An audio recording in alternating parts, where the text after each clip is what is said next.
So good evening, everyone. Thank you, everyone, for participating tonight's practice, and welcome both of you. It's your first time. You must be thinking that which language is it, and what are they singing? What's going on here? Kind of things. So this is a chanting that recollecting the virtues of the Buddha, Dhamma, and the Sangha, just to show our veneration and appreciation for his teachings and the teachings itself and the community that they have continued to bring this valuable teachings up to us.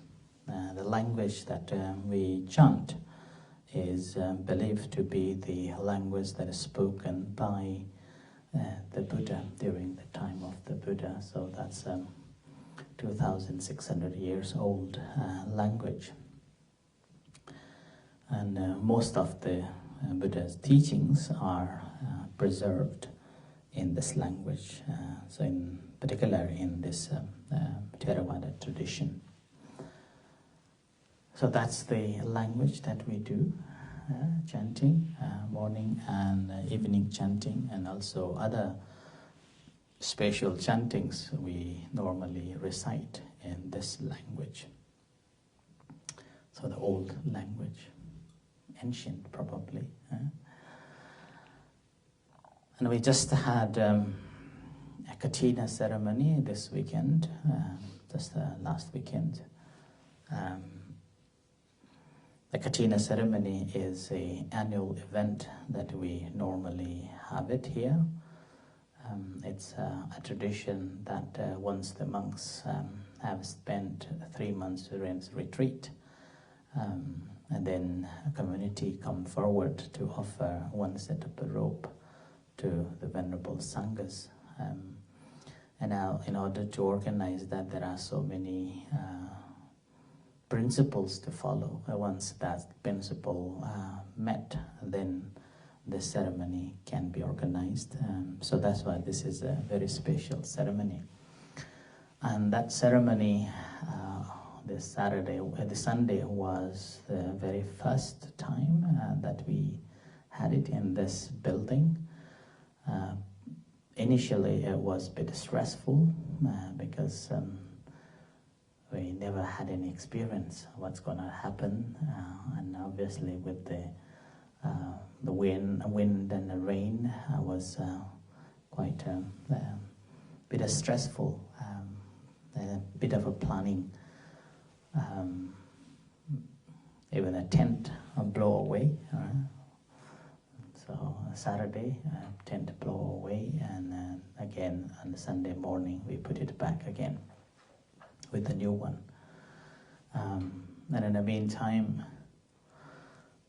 we thought that because of the weather and also events in other places matched on the Sunday, so thought that will be just a handful of the members will turn up. But it appears that members from actually kind of across the UK, from London, Manchester, Liverpool, up and north from the Inverness, Fraserburgh, Peterhead, up to down to Dundee, Perth, Stirling, and Glasgow. Even Edinburgh, so members came. That was a surprise. In a way, it was a surprise. And also, as you see here, this is not the shrine normally you will see it. So it's more elegant and beautiful, more decoration is here. Again, I was always thinking for like a whole 1 week, that what I'm going to do, how I'm going to organize this area for the event. Then the monks came and said that, Ajahn, is it okay to organize? And then I said, go ahead. And that's how it turned up. So their creation, this is how it turned up. And then, now these flowers, I believe, will not last long. And also maybe some of the tables will go away eventually. It's organically growing things without knowing.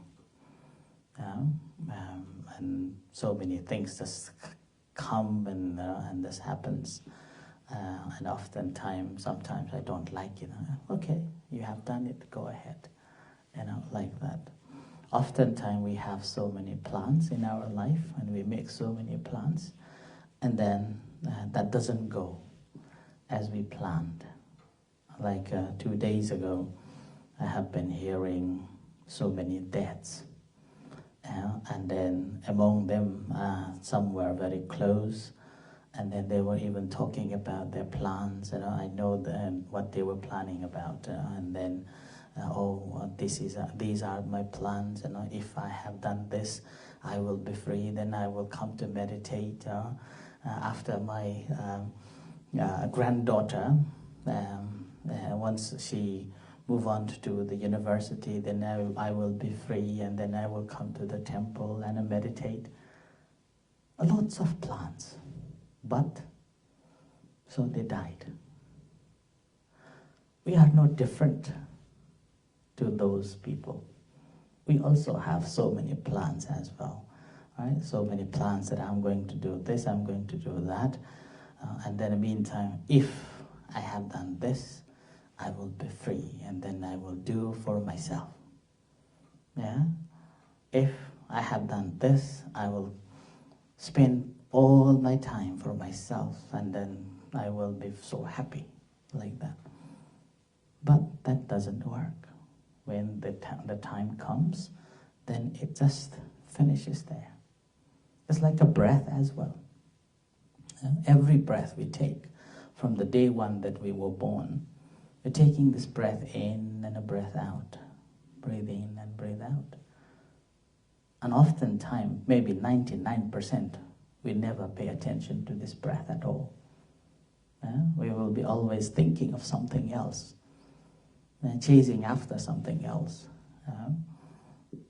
And as a result of that, our life kind of, why I am not happy? Why I can't have what I wanted to? And why I am not successful? Why nobody care about me? What's happening? These things, all actually coming from our past as well as thinking of the future. Now the breath is such an important part here. If we pay attention to this single one breath, then we realize that what a wonderful moment that I'm having. What a wonderful time this is. A precious time. Because we do not know when our time is coming to end. And we do not know our hope will be complete or not. And then whatever we have done, it's already done, it's on the past, it's in the past, and we cannot undo that. And every moment becomes so precious, and every breath that we take, every breath that we realize, then this is the life that we are living. And this is the actual moment that we are having.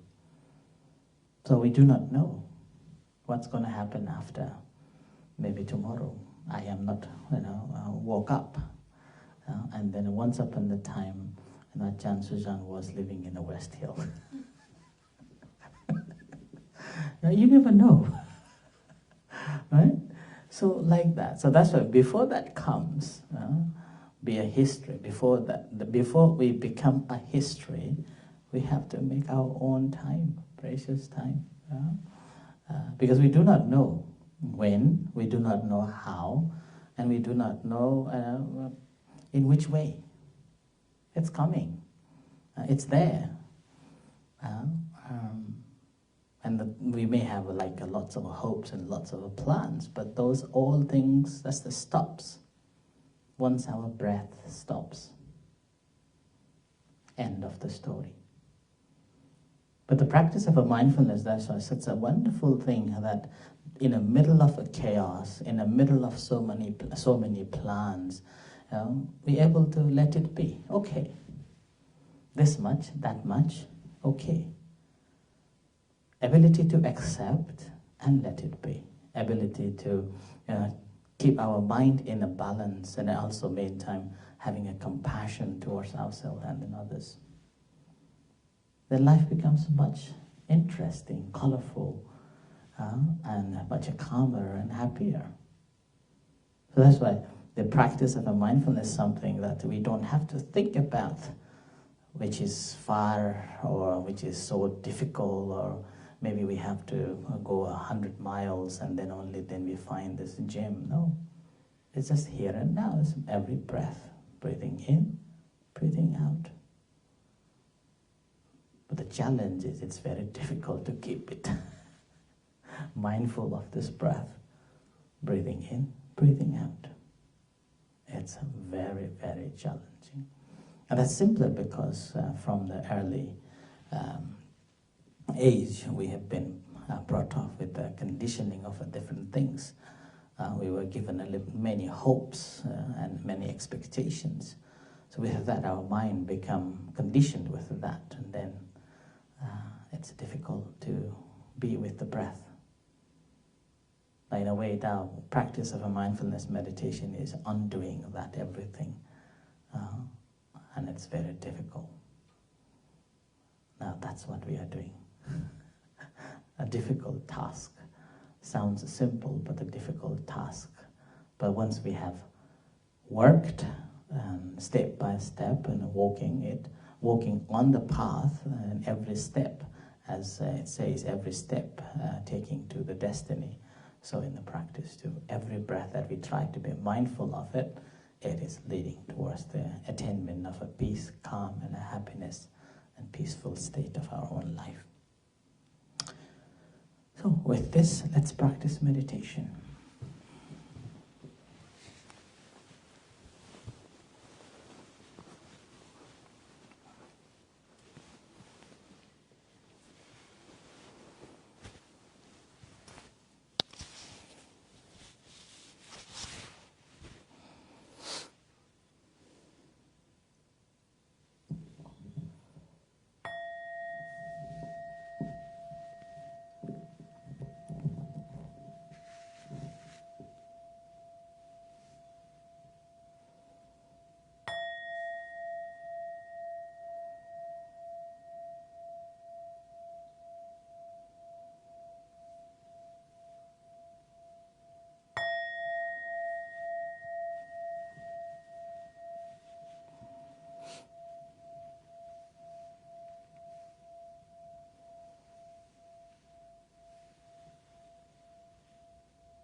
Sitting in a comfortable position, relax yourself, and gently close your eyes, leaving all your responsibilities aside. Acknowledging your presenceness here and now.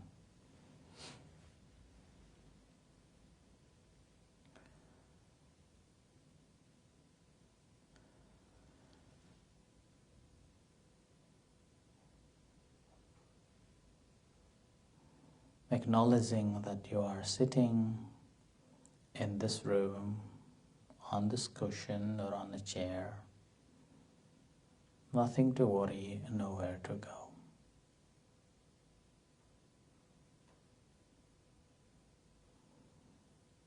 Just relax and feel the presenceness of yourself. A wonderful moment.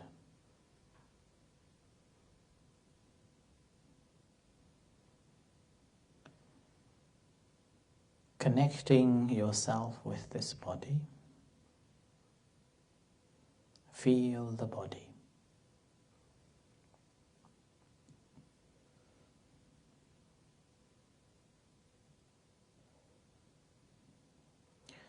You may spend some time observing your entire body by going part by part, feeling each part, or like sitting in front of the mirror and looking at your sitting body, feeling it.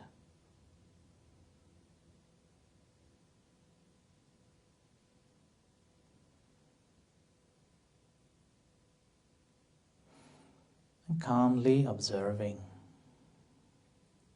your body sitting here and now.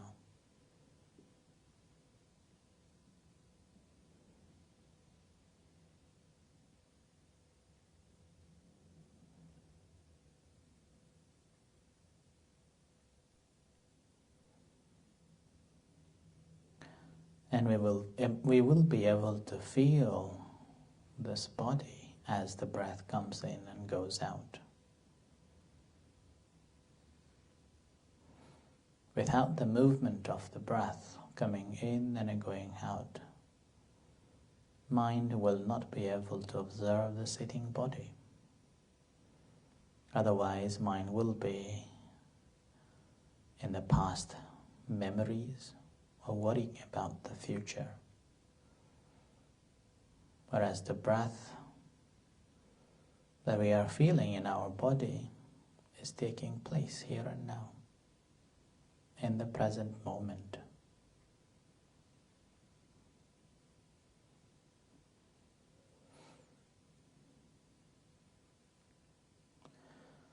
And in a practice of this meditation, we don't have to think of anything. We don't have to have any expectations, nor any destination. It is just learning about our body, learning about our feelings, learning about our mind.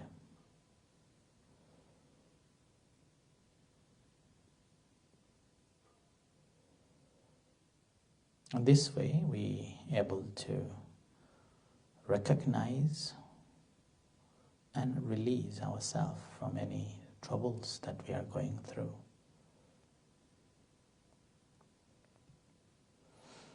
So let's begin with observation of our own physical body with the help of the breath coming in and going out.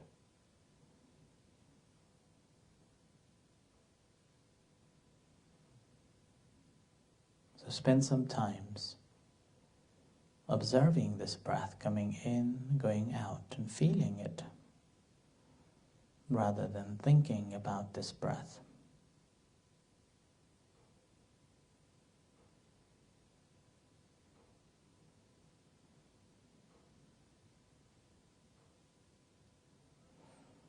Noticing this breath coming in and going out.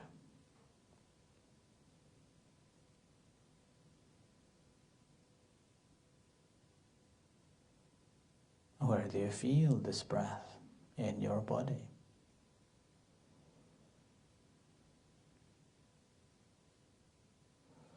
What sort of a sensations is creating?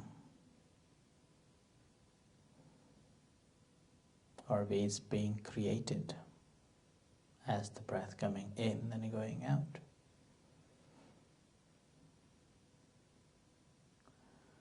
And how are you aware of that?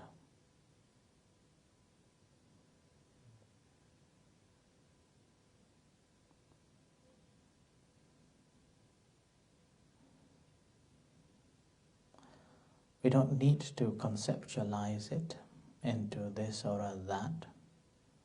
That's a pure awareness.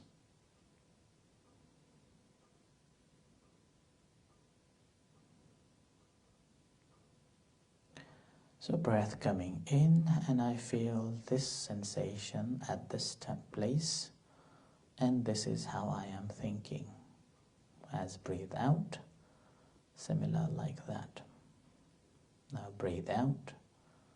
I feel sensation in this area of the body, and this is how I am feeling, and this is what I am reacting or responding.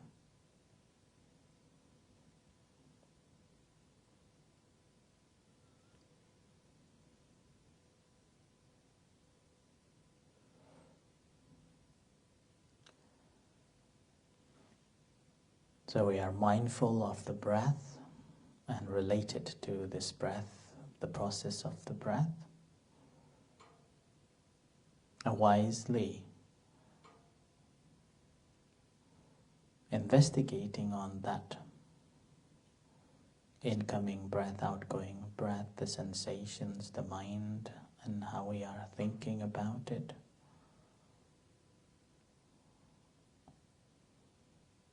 A pure awareness without any concepts. We're not putting into concepts. So sufficient energy being applied to be mindful as much as possible.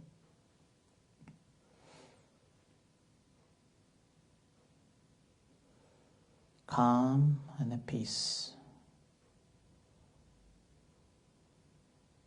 In a relaxed position, you're just observing mindfully.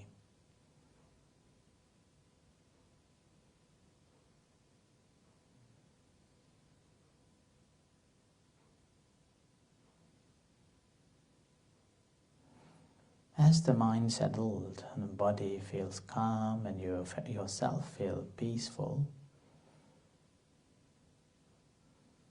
a joy just slowly peeks out. The joy in your heart emerges. As the joy comes, there is a complete calmness in your mind. Mind is settled, concentrated.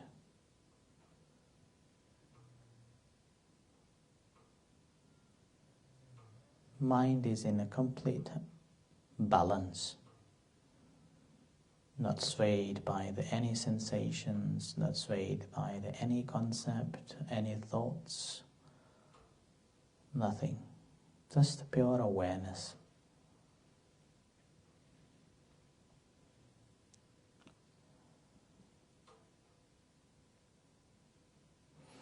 But if you can't, it's okay. Just come back to the breath again and again.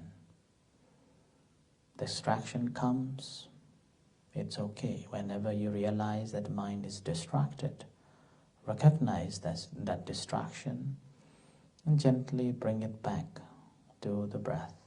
Like a puppy dog, just come back and start again with the breath. Doesn't matter how many times a mind distracted. Every time when we realize, just to bring it back.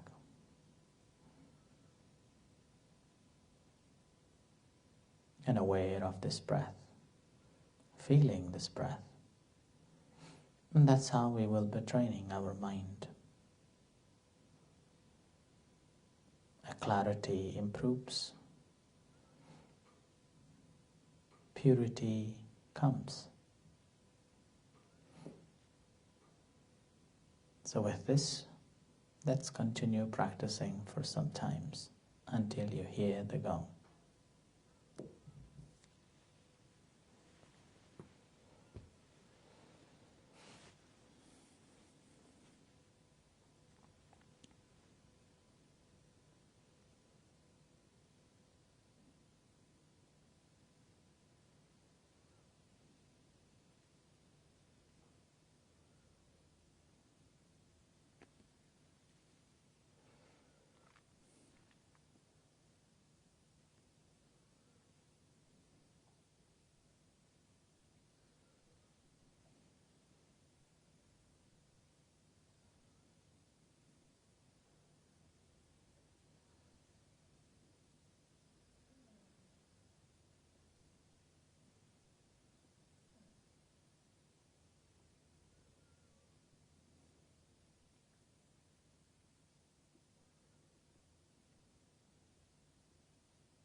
Right, these are just the different stories, okay? Anything? Anybody wants to? Otherwise, I will just wrap up with what we have been concentrating on this whole year. Another 2 weeks left, so I will try my best to finish at least of introduction of the 2 last numbers. Anybody remembers the number? The passcode? 7 and 8. Huh? 7 and 8. 7 and 8. So last one is are 7 and 8. Right? So 444, 55, and 7 and 8. Right? So we have discussed and contemplated on 444 and 55s, all the principles. And now there are remaining 2 principles. That's one with the 7 principles and then 8 principles. Right? Now the 7 principles is called the bojjhanga, or the 7 factors of enlightenment. 7 factors of enlightenment. And the last one, the 8 principles, is the Eightfold Noble Path. So we have discussed and contemplated the first 4, which is the contemplation on the Satipatthana, the 4 foundations of a mindfulness, contemplating on the body, feeling, mind, and the phenomena. And while we are practicing that, there are 4 efforts that we have to apply by reducing any unwholesome mental state and removing that, the ways to remove it, and then developing the wholesome mental state and maintaining of that, and how we can maintain those mental wholesome states. And with that again, after that, in order to maintain this practice, we all further contemplated on that we have to have this desire to practice, a will to practice, and along with that will, we do have to have some level of effort to do. And in the meantime, not just the effort that we are applying, we also conscious about how are we applying these practices, and conscious of that, and with that getting the further understanding on the practice in our life, in our body, our mind, and our consciousness. And that leads to the further stage, developing the faith and the confidence in our own practice, and the results of that practice, and gaining further energy to pursue the path, and the development of the mindfulness in our day-to-day life. Further on, getting more calm and a peaceful mental state.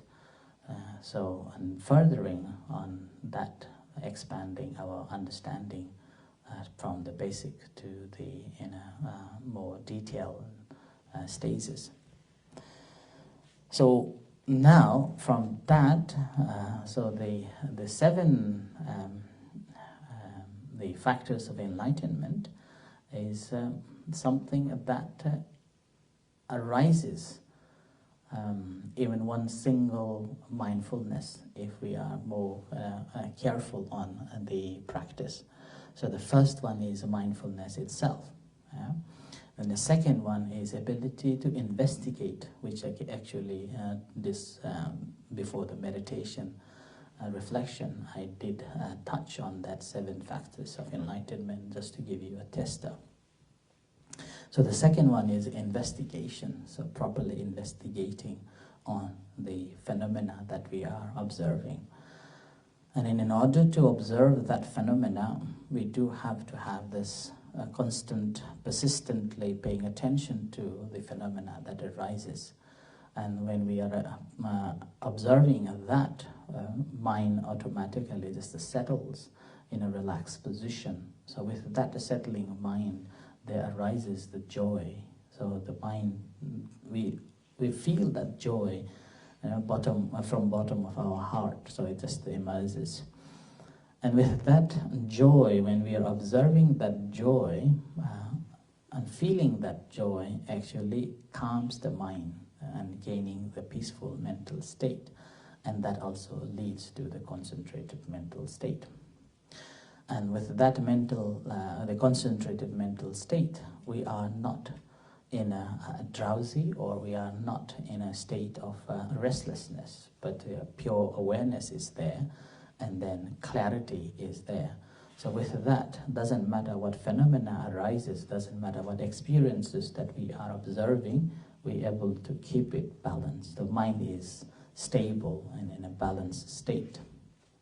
So these are the 7 factors. So the mindfulness, investigation, effort or energy, and then joy, calmness, and then a concentrated or a settled mind, and then equanimity, so balanced mind. So these are the 7 factors of enlightenment. Now these, when we look at from the doctrinal point, sometimes it's difficult to comprehend, and even to remember is quite a challenging, right? Quite a challenging. But when we look at through the practice, and even one single object that we are observing, then these 7 factors simply emerges. And this, particularly the last bit of the balanced mind, and this balanced mind is a very difficult one because of our mind is always into the past or into the future, and this past or future again always influenced by our perceptions, our concepts, our views, our thoughts, and our experiences, and so on. Whereas in the practice, what we are doing is just a mere awareness and pure awareness. There is nothing that we are putting or we are coloring that at all. We are not coloring it at all. So with that, mind is in complete balance. So we can leave it as they are, not because we don't want it to, but because we have understood it, each phenomena in a different level. So that different level, basically, that this remains for some times and then is changing. I'm aware of this remaining, and also I'm aware of this change. So that's how we will be having the right understanding of every phenomena. And that including our physical body phenomena, phenomena about our body, phenomena about our feelings, and including this mind itself. So with that, then we will not be disappointed, we will not be miserable, we will be able to say, it is okay. Just like accept and then say goodbye. So that is the 7 factors of enlightenment that I thought I give you the tester, or just the introduction in a short, these factors. Maybe next year we will contemplate on following these 2 factors a bit more in detail. Right, I think this is the 7 factors of enlightenment. Anybody has anything to ask before we practice loving kindness meditation to wrap up for tonight? No? Okay, so in that case, let's practice loving kindness meditation. So sitting in a comfortable position, relax yourself and spend some time paying attention to the breath.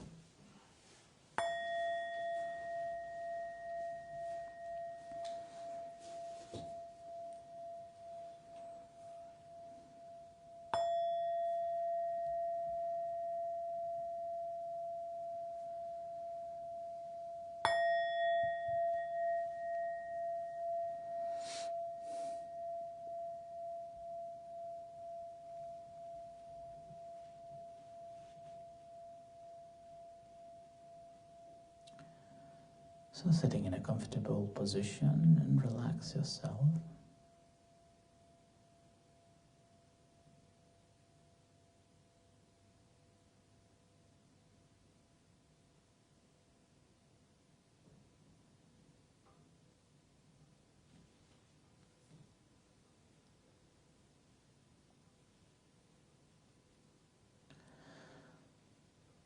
And spend some time reflecting on tonight's discussion, particularly the 7 factors of enlightenment. It's called the bojjhanga. The factors that lead to the awakening.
Now we'll practice loving kindness meditation. So bring your attention to the body. Observe the sensations in your body.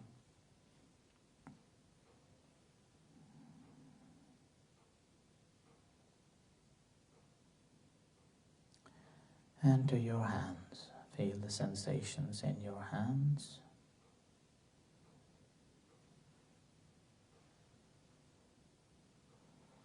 And to your heart. Feel the beating heart.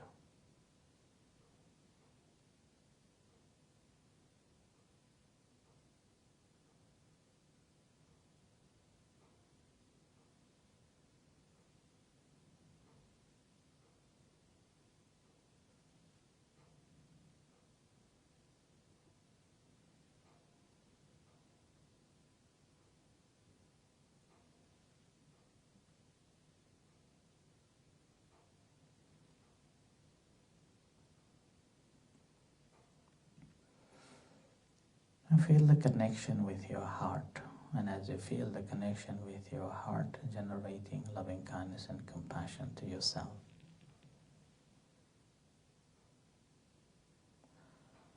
Allowing yourself to be happy, at peace and free from suffering.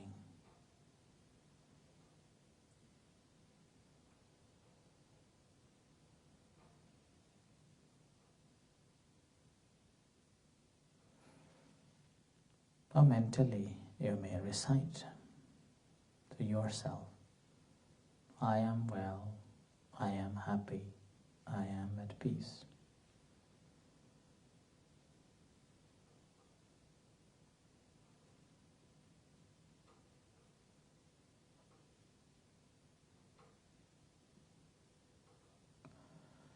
And similarly, sharing this loving kindness and compassion to all other sentient beings. Whatever beings there are, visible and invisible beings in this room, in this city, in this country, on earth, in the universe. May they be well. May they be happy. May they be peaceful. May they be free from suffering.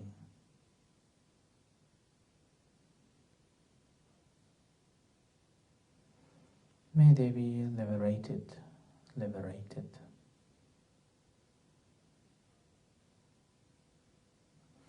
So spend some time sharing this loving thought to all other sentient beings.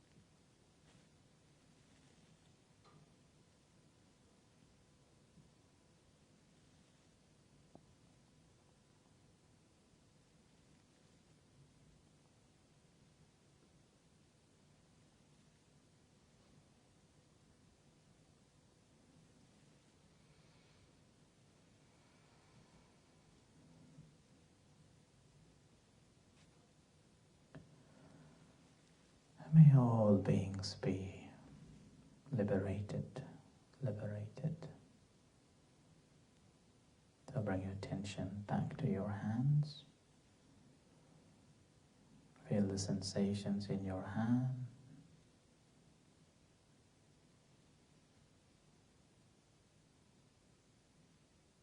And to your body.